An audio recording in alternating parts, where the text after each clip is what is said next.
कोई जमात में जाना मजहब नहीं है।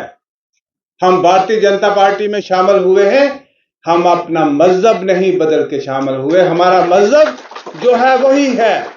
आज बहुत सारे लोग चर्चाएं कर रहे हैं ये हिंदूवादी पार्टी में जाए। अरे कांग्रेस में कौन कौन से उलमा बैठे हैं? कांग्रेस में कौन सा मौलवी बैठा है?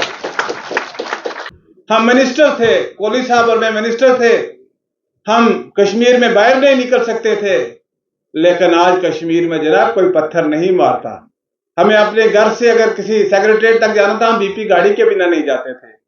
लेकिन आज कश्मीर में लोगों का टूरिज्म, G20, शिकारे वाले का काम, रिक्शे वाले का काम, क्या लोगों को ये चाहिए? लोगों को अमन चाहिए, लोगों को विकास चाहिए, लोगों को डेवलपमेंट चाहिए। आप लोग यहां पे आए हैं, मेरे लिए ये निर्णय बहुत कठिन और डिफिकल्ट है, लेकिन हकीकत से मुंह नहीं मोड़ा जा सकता। जो लोग दो बातें करते हैं वो बेईमान होते हैं, हमें बेईमानी नहीं आती।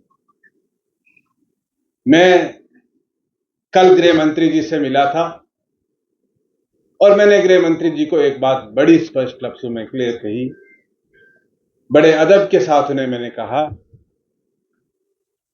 कि हमारा इलाका जो है रजौरी पुंछ का इलाका, वो भी उतना ही खूबसूरत है, उतना ही दिलकश है जितना स्विट्जरलैंड है या वादी कश्मीर के हिस्से हैं। लेकिन 70 बरस में क्या किसी ने एक फॉरेन टूरिस्ट या इंडिया का टूरिस्ट इस इलाके में नहीं देखा? क्या बात है कि जब एक अहमदाबाद से या बम्बे से एक आदमी जो है वो अपनी बुकिंग करता है, वो गुलमर्ग, पहलगाम, सोनामर्ग में जाता है, ना कि वो हमारे 7 लेक्स रजौरी में देखने आता है, ना वो हमारे दरहाल बुद्दल को देखने आता है, ना हमारे कोटरंका को देखने आता है। खूबसूरती के एतबार से मुझे दुनिया देखने का मौका मिला, हमारे इलाके की खूबसूरती का कोई मुकाबला नहीं। हमें 70 बरस तक हम सरकारों का हिस्सा रहे, लेकिन हमें सिर्फ डरा के रखा गया। हमें कहा गया कि जम्मू के मुसलमानों को अगर आपने जिंदा रहना है, आपने बचना है, तो एनसी को वोट देना होगा, आपने चलना होगा कश्मीर की राजनीतिक पॉलिटिकल पार्टियों के साथ। और मुझे एक छोटा सा अनुभव हुआ कि मैंने देखा कि हमें तो यहां डराते हैं दिल्ली से, लेकिन खुद तो दिल्ली की गोद में बैठे रहते हैं। जब मिलना सब कुछ दिल्ली से है, तो हम दिल्ली के साथ हम दूरियां क्यों रखें? हम दिल्ली के करीब क्यों ना जाए? मुझे ये फैसला लेने के लिए शायद इसलिए भी मैं कायल हुआ, हालांकि बहुत सारे इमोशनल लोग भी हैं जो बहुत सारी बातें करते हैं, लेकिन जिंदगी में कठिन फैसले लेने पड़ते हैं। मेरे इलाके के आदमी जिसकी किडनी फेल हो जाती थी, उसके पास पैसा नहीं होता था इलाज करवाने के लिए। वो कभी विधायक के पास, कभी सरपंच के पास, कभी गांव के शाहूकार के पास अपनी जमीन गिरवी छोड़ के अपने बच्चे का, अपने मां बाप का, अपने भाई का, अपनी बहन का इलाज करवाता था। लेकिन किसी को हार्ट की, किसी को ब्रेन की, किसी को अल्लाह ना बचाए कोई तकलीफ होती है, तो लोग ये बात गर्व से कहते हैं। उस इलाके में, बुद्दल के इलाके की बात कर रहा हूं, लोग कहते हैं वक्त की किल्लत नहीं, आपको लोग कहते हैं कि मेरे पास पैसा नहीं था, लेकिन मेरे पास मोदी कार्ड था। मुझे मोदी कार्ड ने मेरे बच्चे की जान बचाई है। मैं उस आदमी को कैसे कह सकता कि आप बीजेपी को वोट नहीं देना, कमल के निशान पे मोहर नहीं लगाना? हम विधायक रहे हैं, बहुत सारे साथी हैं यहां भी विधायक रहे हैं। हमारी एक पंचायत में प्रधानमंत्री आवास योजना का नाम इंदिरा आवास योजना हुआ करता था, और इंदिरा आवास योजना में सिर्फ 2 घर बनने के लिए 30,000 रुपया गांव में आता था और सारे गांव के लोग लड़ते थे उस 2 केसेस के लिए। लेकिन प्रधानमंत्री मोदी जी ने आज हर गांव में जो बीपीएल की लिस्ट में है, जो भी बीपीएल की कैटेगरी में है, एक एक गांव में 300, 400 लोगों के पक्के घर बने। क्या मैं झूठ बोल रहा हूं? ये सच कह रहा हूं। ये देन मोदी जी की है। फ्री राशन उस पहाड़ पे, जिस पहाड़ पे हमें पैदल जाने को रास्ता नहीं होता था, अटल बिहारी वाजपेयी जी के टाइम से शुरू की हुई प्रधानमंत्री ग्रामीण योजना जो है, जिसको मोदी जी ने आगे चलाया, उन योजनाओं से आज लोग गाड़ी लेके अपने उस पहाड़ में जाते हैं। आज लोग डोकू में जाने के लिए भी, जहां पैदल बहुत सारे दिन लगते थे, आज उन पहाड़ों पे जाने के लिए भी लोग गाड़ी का इस्तेमाल करते हैं। हमें इमोशनल सियासत से कोई लेना देना नहीं। हम बॉर्डर के रहने वाले लोग हैं। हमें विकास चाहिए, हमें तरक्की चाहिए, हमें डेवलपमेंट चाहिए। अगर हम 70 साल में देश के बाकी हिस्से के साथ नहीं, बल्कि हम जम्मू कश्मीर के बाकी हिस्से के साथ नहीं चल पाए, तो आगे आने वाले समय में क्या हो सकता है।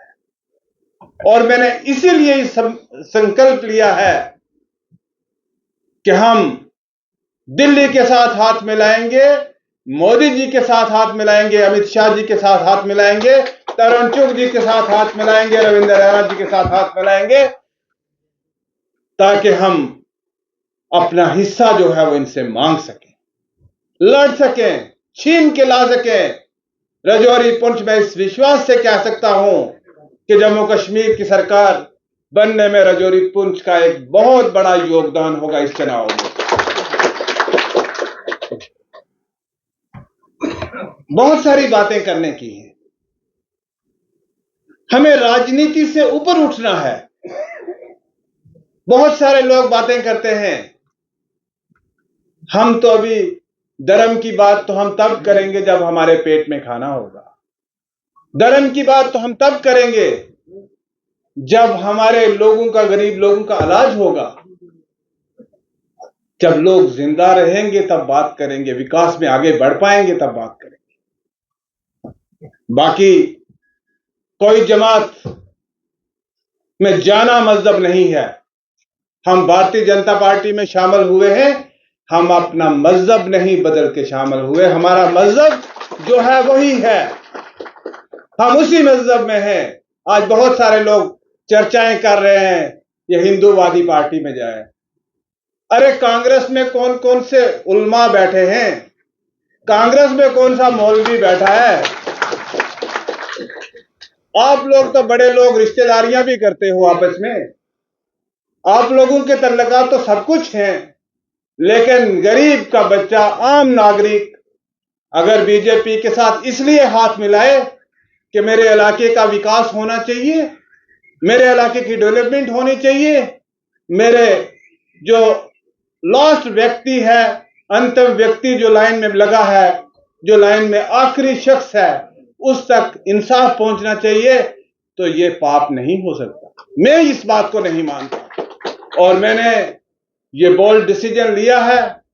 मैंने अपने साथियों को देखा, तालिब साहब को देखा, गनी कोहली साहब को देखा, इकबाल मलिक साहब को देखा। बहुत सारी चीजें शायद हम 70 साल में दरहाल में नहीं कर पाए, लेकिन इकबाल मलिक साहब की कोशिशों से आज दरहाल में डिग्री कॉलेज भी है, आज दरहाल में तहसील भी है, आज दरहाल में रोड भी है, और तमाम चीजें जनाब इकबाल मलिक साहब ने भारतीय जनता पार्टी से लाके दी है दरहाल के लोगों को। तो क्या आप लोग नहीं चाहते कि आप लोगों को भी वही विकास की गति मिले, आप लोगों को भी वही डेवलपमेंट मिले जो डॉक्टर जतिंदर सिंह जी ने अपने निर्वाचन क्षेत्र के 2 मेडिकल कॉलेज गिने? क्या आप नहीं चाहते कि आपके पुंछ में भी मेडिकल कॉलेज बने? क्या आप नहीं चाहते कि ये जो आज हमें मजहब का पाठ पढ़ा रहे हैं, इनसे हम ये नहीं पूछें कि 70 साल में नॉर्थ ईस्ट में तो ट्रेन गई, कश्मीर की सुरंगें काट के ट्रेन चली गई, राजौरी पुंछ पे ट्रेन क्यों नहीं गई? तरुण चुग जी ने बड़ी बात की यहां पे कि जहाज से कनेक्ट नहीं हुआ, हमें तो ट्रेन से भी कनेक्ट नहीं किया गया। हमारे लोग वो हैं, चुग साहब एंड रेड्डी साहब, हमारे लोग वो हैं जो बिना तनख्वाह के देश के वफादार सिपाही हैं।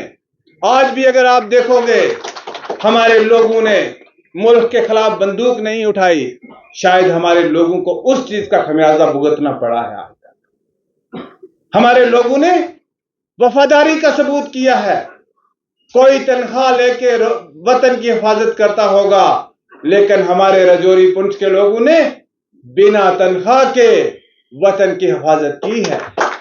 और हम चाहेंगे कि मोदी जी का 3.0 जो है, जो मोदी जी का ये टर्म है, ये हमारे राजौरी पुंछ के विकास की तरफ भी एक बड़ा कदम होगा। जो चीजें की, डर और खौफ का माहौल रियासत से खत्म किया। हम मिनिस्टर थे, कोहली साहब और मैं मिनिस्टर थे, हम कश्मीर में बाहर नहीं निकल सकते थे, लेकिन आज कश्मीर में जनाब कोई पत्थर नहीं मारता। हमें अपने घर से अगर किसी सेक्रेटरीट तक जाना था, हम बीपी गाड़ी के बिना नहीं जाते थे। लेकिन आज कश्मीर में लोगों का टूरिज्म, G20, शिकारे वाले का काम, रिक्शे वाले का काम, क्या लोगों को ये चाहिए? लोगों को अमन चाहिए, लोगों को विकास चाहिए, लोगों को डेवलपमेंट चाहिए, लोगों के बच्चों को रोजगार चाहिए। हमारे बॉर्डर के लोग, वहां पे कोई इंडस्ट्री नहीं। रेड्डी साहब, मैं आपका ध्यान चाहूंगा, आपकी बड़ी इंपॉर्टेंट मिनिस्ट्री है। हमारे लोग जो बॉर्डर पे रहने वाले, वहां कोई इंडस्ट्री नहीं है और वहां के लोगों को कोई गवर्नमेंट की नौकरी के बिना कोई रोजगार का चारा नहीं है। तो मैं ये चाहूंगा कि जो गवर्नमेंट की नई इंडस्ट्रियल पॉलिसी आने वाली है, उस नई इंडस्ट्रियल पॉलिसी में उन एरियाज के लिए, क्योंकि रॉ मटेरियल वहां पे अवेलेबल नहीं, वहां पे मार्केट नहीं, हम एक लैंड लॉक्ड एरिया है हमारा जो बॉर्डर पे है, जो किसी वक्त पार्टीशन से पहले सेंटर ऑफ एक्टिविटी हुआ करता था। लेकिन जो खूनी लकीर जो जम्मू के लोगों पे कुछ पॉलिटिकल पार्टीज ने खूनी लकीर खींची, LOC, उनको तो अल्लाह उनसे हिसाब लेगा। लेकिन उसके बाद हम लोगों को एक बंद करके रख दिया गया और हमारे लोगों को कोई रोजगार नहीं। मेरे पास बच्चे आते हैं, PhD पढ़ के, मास्टर्स करके आते हैं, हमारे बच्चे को कहीं 500 पे कहीं प्राइवेट सेक्टर में लगवा दो। जब हमारे इलाके में प्राइवेट सेक्टर है ही नहीं तो वो बेचारे जाएंगे कहां? तो मेरी यही गुजारिश है कि आपको बड़ा देश चलाना है, लेकिन इस बड़े देश में एक ऐसा राज्य का एक छोटा सा हिस्सा है जिसको एक स्पेशल ट्रीटमेंट की डॉक्टर साहब जरूरत है।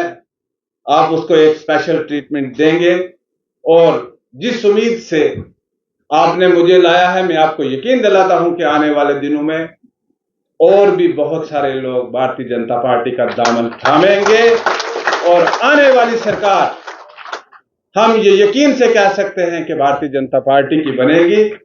और उन लोगों को वोट क्यों मांगते हैं, इलेक्शन क्यों लड़ते हैं, जो कहते हैं मुझे अपने चपरासी की ट्रांसफर के लिए भी गवर्नर के पास जाना पड़ेगा, तो फिर उनको करने दो जो कर सकते हैं, जो करवा सकते हैं। तो मैं यही कहूंगा कि आप लोगों को दिखावे में नहीं आना। यहां बहुत सारे साबका सरपंचेस हैं,